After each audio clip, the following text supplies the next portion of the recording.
Halo Sobat Sehat RSCM, saya Dr. Marta Rosana, spesialis penyakit dalam dari Divisi Endokrin Metabolik dan Diabetes, kelompok staf medis penyakit dalam RSCM FKUI. Pada kesempatan kali ini, kita akan membahas seputar penyakit diabetes mellitus. Jadi diabetes mellitus itu adalah sekelompok penyakit metabolik pada tubuh yang ditandai dengan tingginya kadar gula darah dalam tubuh kita. Hal ini disebabkan adanya gangguan pada hormon di dalam tubuh kita yang bernama hormon insulin. Kelainannya itu bisa berupa produksi hormon insulin yang sudah berkurang atau ditambah dengan fungsinya yang juga sudah terganggu. Insulin sendiri fungsinya adalah untuk memasukkan gula ke dalam sel tubuh yang kemudian nantinya akan menjadi bahan energi untuk metabolisme tubuh kita. Diabetes mellitus sendiri terdiri dari beberapa tipe, tapi yang banyak dan umum ditemukan adalah diabetes mellitus tipe 2 atau DM tipe 2. Pada kesempatan kali ini kita akan fokus membahas mengenai DM tipe 2 tersebut.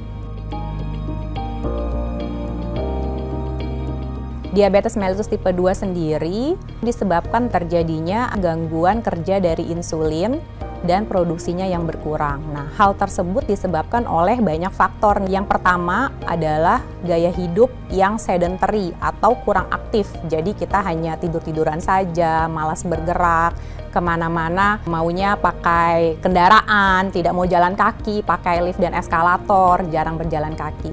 Yang kedua adalah asupan makanan yang berlebih yang berlangsung lama, sehingga akhirnya menimbulkan berat badan yang berlebih atau obesitas. Selain itu ada juga faktor lain yaitu riwayat DM di keluarga walaupun itu tidak terlalu besar. 3 gejala klasik diabetes mellitus tipe 2, istilah medis biasanya menyebutnya 3P, yaitu 1 poliuria, kedua polidipsia, dan ketiga polifagia. Jadi yang pertama adalah poliuria, banyak buang air kecil. Jadi seseorang itu akan sering sekali dan banyak buang air kecil. Karena tubuh melalui ginjal akan berusaha mengeluarkan gula darah yang terlalu tinggi itu melalui urin kita. Nah, karena sering kencing, jadi yang kedua akan terjadi polidipsia. Seorang pasien itu akan merasa haus terus dan akhirnya banyak minum. Dan yang ketiga adalah karena insulin fungsinya untuk memasukkan gula ke dalam sel untuk bahan bakar, akan tetapi karena kerjanya terganggu atau jumlahnya kurang sehingga sel tubuh kita tidak mendapatkan gula darah. Jadi dianggap sel tubuh kita itu kelaparan, kurang zat energi, sehingga akhirnya lapar terus. Nah, itu namanya polifagia. Nah, gejala 3P tersebut kalau sudah berlangsung cukup lama, akhirnya bisa berat badannya turun drastis tanpa penjelasan yang jelas. Pengobatan diabetes mellitus itu sebenarnya tidak mudah. Jika seseorang sudah terdiagnosis DM, kita harus mengerti bahwa itu adalah suatu hal yang tidak mudah bagi pasien sendiri. Di seluruh dunia, kita sudah menyepakati bahwa terdapat 5 pilar penanganan diabetes mellitus. Yang pertama adalah edukasi. Jadi seorang pasien berserta dengan keluarga atau support sistemnya itu harus mengetahui A sampai Z mengenai penyakitnya, yang tentu saja akan diberikan oleh tenaga kesehatan secara bertahap, pelan-pelan, terus-menerus, dan berkala. Nah, yang kedua adalah menjaga asupan makan. Jadi secara umum asupan makanannya harus seimbang. Kita akan kolaborasi juga dengan ahli gizi. Kemudian prinsip utamanya biasanya kita menekankan 3J. Yang pertama jumlah, yang kedua jenis, yang ketiga jarak pemberian.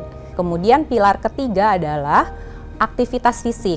Karena penyebab utamanya adalah aktivitas fisik yang kurang, sehingga salah satu cara pengobatannya meningkatkan aktivitas fisik. Bisa yang bentuknya olahraga atau yang non-olahraga. Jadi olahraga misalnya memang sengaja jogging, lari, atau juga aktivitas sehari-hari yang seperti tadi saya bilang, misalnya kalau di kantor memilih naik tangga. Yang keempat baru obat-obatan. Jadi harus 3 yang atas dulu tuh tadi dilakukan, baru sebenarnya masuk obat-obatan. Obat diabetes itu sangat banyak jenisnya, dan itu nanti diberikannya, jenisnya, caranya seperti apa, itu akan berbeda-beda setiap pasien tergantung kondisi masing-masing dan penilaian dokter yang merawatnya. Yang terakhir, yang kelima adalah monitoring atau pengawasan.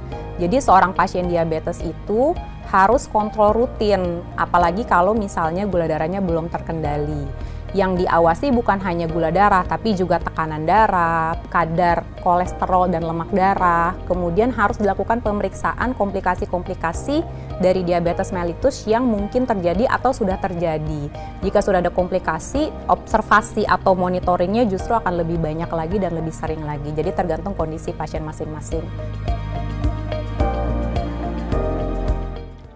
Jadi kesimpulannya adalah bahwa diabetes mellitus itu pada umumnya terjadi karena gaya hidup kita yang kurang baik, walaupun memang ada faktor keturunan dari keluarga atau faktor genetik. Kita harus memiliki gaya hidup yang sehat, mulai dari makanan dan aktivitas fisik yang rutin dan teratur. Sehingga kalau bisa kita tidak terjadi diabetes mellitus, dan kalaupun sudah terdiagnosis diabetes mellitus harus kontrol juga dengan teratur agar tidak terjadi komplikasi. Mungkin sekian dari saya, semoga bermanfaat bagi semua Sobat Sehat RSCM.